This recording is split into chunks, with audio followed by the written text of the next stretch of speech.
Most of us don't realise that the greenhouse effect is actually a really good thing. It keeps the Earth about 35 degrees warmer than it would otherwise be. It's been around for billions of years, and most likely life on Earth is largely dependent upon it, at least as we know it.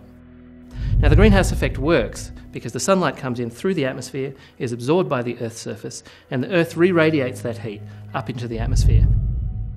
Now, there are gases in the atmosphere, greenhouse gases, that are really good at absorbing this heat. Those are things like water vapour and carbon dioxide. When they absorb that heat, they re-radiate the heat, some of it back down to the ground, which warms the ground a bit more, and some of it up into space. And it's because these greenhouse gases are high up in the atmosphere, they're colder than the surface below it, that the Earth ends up emitting less radiation out to space than if it were radiated from the surface and these greenhouse gases weren't there.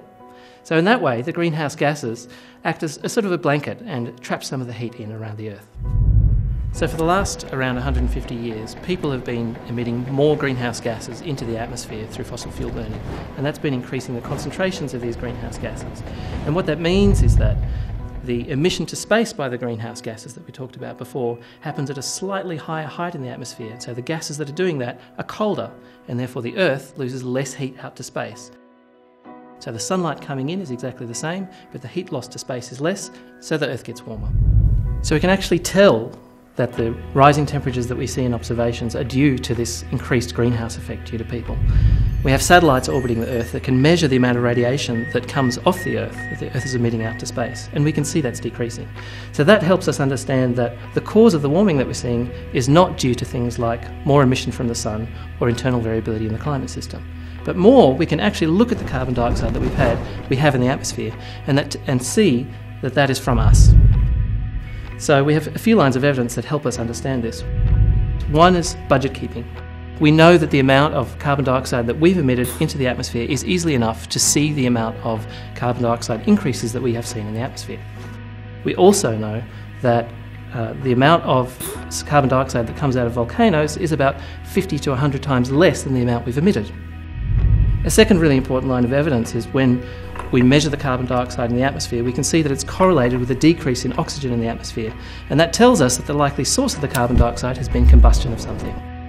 So lastly, we can tell by looking at the isotopes of the carbon in the carbon dioxide in the atmosphere that the source of this carbon has likely been plants, and further, that these plants were alive a very, very long time ago, and that's exactly what coal and fossil fuels are made from, old plants.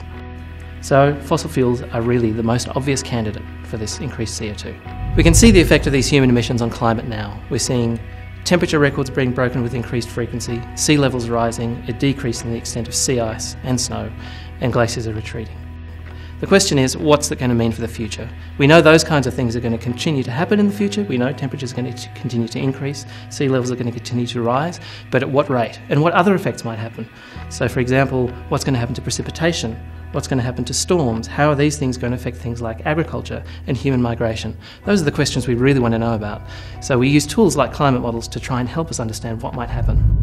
We've actually known about global warming for a long time. The term the greenhouse effect was coined and its understanding was developed in the 1820s. Carbon dioxide was identified as a greenhouse gas in the 1850s, and the idea that fossil fuel burning would actually heat up the world was identified in the 1890s. So since then, what we've managed to do is just take more and more measurements of the climate system and better understand what's likely to happen.